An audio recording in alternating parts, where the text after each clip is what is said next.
एक बहुत बड़ा विशाल साम्राज्य था बीजापुर। उस साम्राज्य का शासक बहुत ही नेकदिल इंसान था। उसे शिकार करने का बहुत शौक था, लेकिन उसमें एक खूबी भी थी। वह कभी भी जंगल में रहने वाले छोटे प्राणियों का शिकार नहीं करता था। या तो वह शेर का शिकार करता था या फिर शिकार ही नहीं करता था, क्योंकि एक शेर दूसरे शेर का शिकार करे तभी वह राजा कहलाता है, चाहे वह जंगल का हो या फिर किसी साम्राज्य का। एक दिन जब राजा फिर से शिकार के लिए जंगल जा रहा था, तभी उनकी दो रानियों में से महारानी बोलती है, महाराज बहुत दिन हो गए हमें जंगल जाए बिना, क्या आप आज मुझे आपके साथ शिकार पर ले चलेंगे?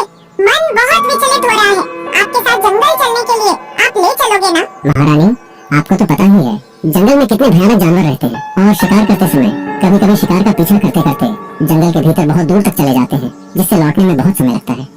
महाराज मना नहीं करो, मैं आपको नहीं छोड़ूंगी।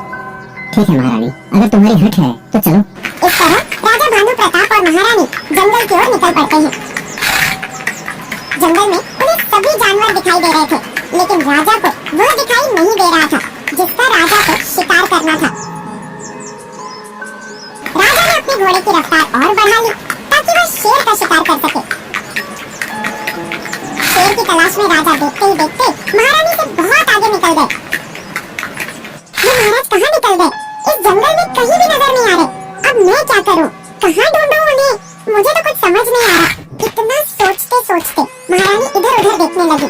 तभी अचानक से उनका पैर साधु महाराज के कमंडल से जा टकराया और साधु महाराज की तपस्या भंग हो जाती है। महारानी घबरा जाती है, हे भगवान, मुझसे ये क्या पाप हो गया?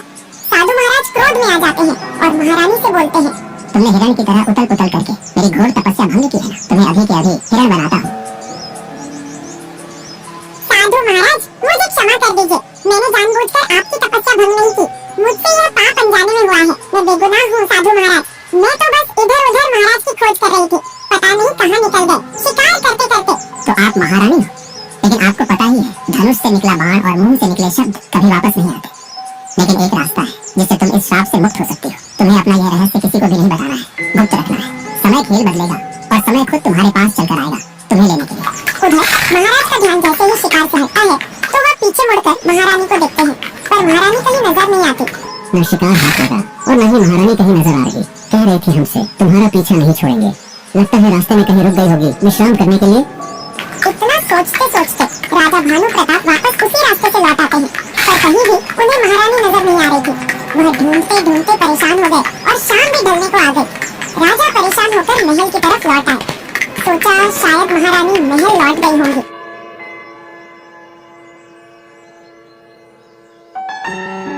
रानी चंद्रकला, महारानी कहाँ है? महाराज आप ही के साथ तो गई थी जंगल शिकार खेलने, और आप मुझसे पूछ रहे हैं कि महारानी कहाँ है? यह तो आपको ही पता होना चाहिए ना। हाँ, चंद्रकला शिकार पर तो हमारे ही साथ गई थी, लेकिन जब मैं शिकार खेलता खेलता जंगल में ज्यादा भीतर तक चला गया तो अचानक पता नहीं महारानी कहाँ चली गई। जब मेरा ध्यान उन पर गया तो मैंने बहुत ढूंढा उन्हें, पर वो कहीं नहीं मिली मुझे।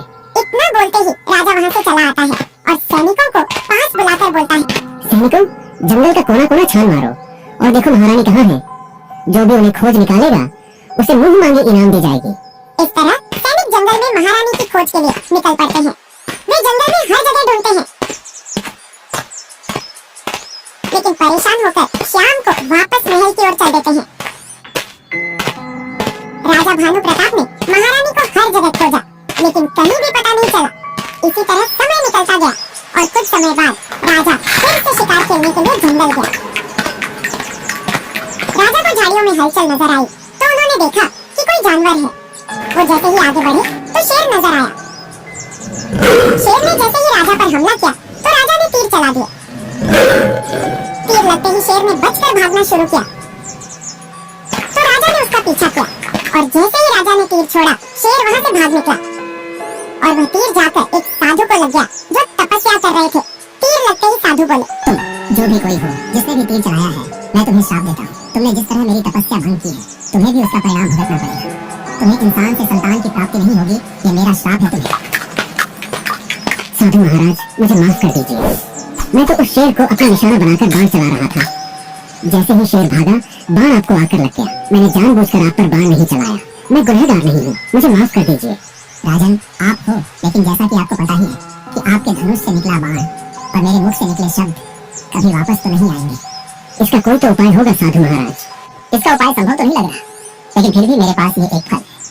इस फल को आपको आपकी सबसे प्रिय पत्नी को जाकर खिलाना है, जिससे आप सबसे ज्यादा प्रेम करते हो। उस पत्नी से आपको एक सुंदर तेजस्वी कन्या की प्राप्ति होगी।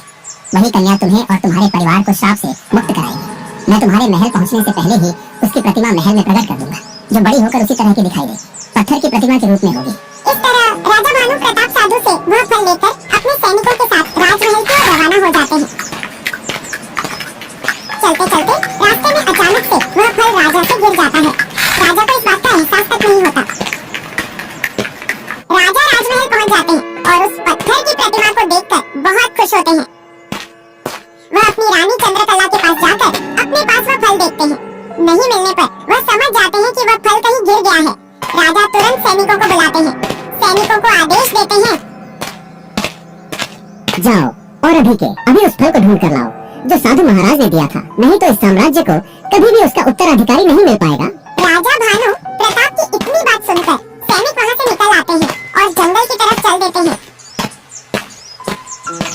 इधर वह फल आकार बदलकर घास बन जाता है ताकि किसी की नजर न पड़े। वह जिसके हक का है वही उस तक पहुंचे। सैनिकों ने फल को हर जगह खोजा, लेकिन उन्हें फल कहीं भी नजर नहीं आया। कुछ समय बाद उसी जंगल की एक हिरण घास खाती खाती आती है और उस घास को भी खा लेती है।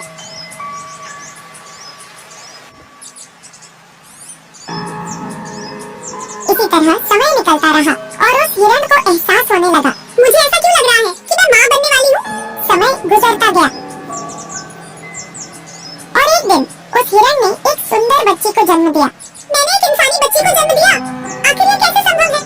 हिरण अचंभित होकर सोच में पड़ जाती है, आखिर है तो मेरी ही बच्ची। मैं इसे बिल्कुल इंसान की तरह पालूंगी, मैं इसकी हर तरह से देखभाल करूंगी।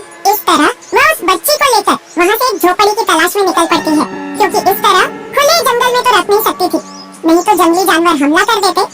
जंगली जानवरों से बचाने के चक्कर में वह एक सुरक्षित स्थान की खोज करने लगी। जंगल के पास में ही उसे एक झोपड़ी मिल जाती है, जिसमें कई सालों से कोई नहीं रहता था। सुरक्षित स्थान समझकर वह वहाँ रहने लगी। हिरण को पता था, मुझे इस झोपड़ी का राज किसी को भी नहीं बताना है और बड़ी ही सावधानी से इस झोपड़ी में आना जाना करना है, ताकि किसी की नजर नहीं जाए इस झोपड़ी पर कि इस झोपड़ी के अंदर एक इंसानी बच्ची है। इस तरह समय निकलता गया और हिरण बड़ी ही सावधानी से बच्ची की देखभाल अच्छे से कर रही थी। बच्ची धीरे धीरे बड़ी होने लगी। हिरण चुपके से जंगल जाती घास खाने और लौटते समय अच्छे अच्छे फल खाने के लिए लेकर आती नैना के लिए। समय निकलता गया, नैना अब बड़ी हो गई। आप मेरे लिए इतना सब कुछ करते हैं और एक मैं हूँ जो कहीं नहीं जाती, बाहर आपके साथ। आप मुझे अपने साथ बाहर लेकर चला करो, मेरे काम में आपकी मदद कर दिया करूंगी। बेटी, तुम्हें पता नहीं है इस जंगल के बारे में। इस जंगल में बहुत बड़े बड़े जानवर रहते हैं, कहीं तुम्हें कोई हानि न पहुंचा दे, इसलिए मैं तुम्हें अपने साथ नहीं ले चलती। मुझे डर लगा रहता है। इसी तरह समय निकल रहा था। एक दिन हिरण फल लेकर झोपड़ी की ओर लौट रही थी, तभी दूर खड़ा भालू देखता है। अरे हिरण फल लेकर कहाँ जाती है? मैं इसे कई दिनों से देख रहा हूँ, ये चुपके से फल ले जाती है। आज तो देखता हूँ आखिर ये कहाँ जाती है। इस तरह भालू हिरण का पीछा करता है और सोचता है कि हिरण इस झोपड़ी में क्यों जाती है। वह वहीं छुपकर इंतजार करने लगता है हिरण के बाहर जाने का।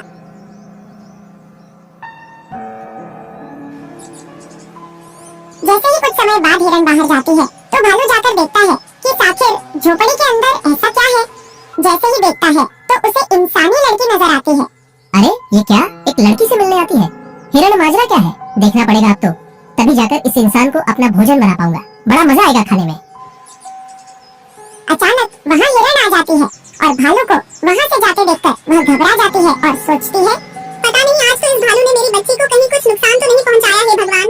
वह जल्दी से अंदर जाती है और नैना को सुरक्षित देखकर जान में जान आ जाती है। हे भगवान, तेरा लाख लाख शुक्र है, मेरी बच्ची नैना सही सलामत है। क्या हुआ, तुम इतनी घबराई हो क्यों हो? कुछ नहीं मेरी बच्ची, अब यह स्थान हमारे लिए सुरक्षित नहीं रहा। अब हम यहाँ और नहीं रह सकते। मैंने अभी अभी देखा कि तुम्हें यहाँ भालू देखकर गया है।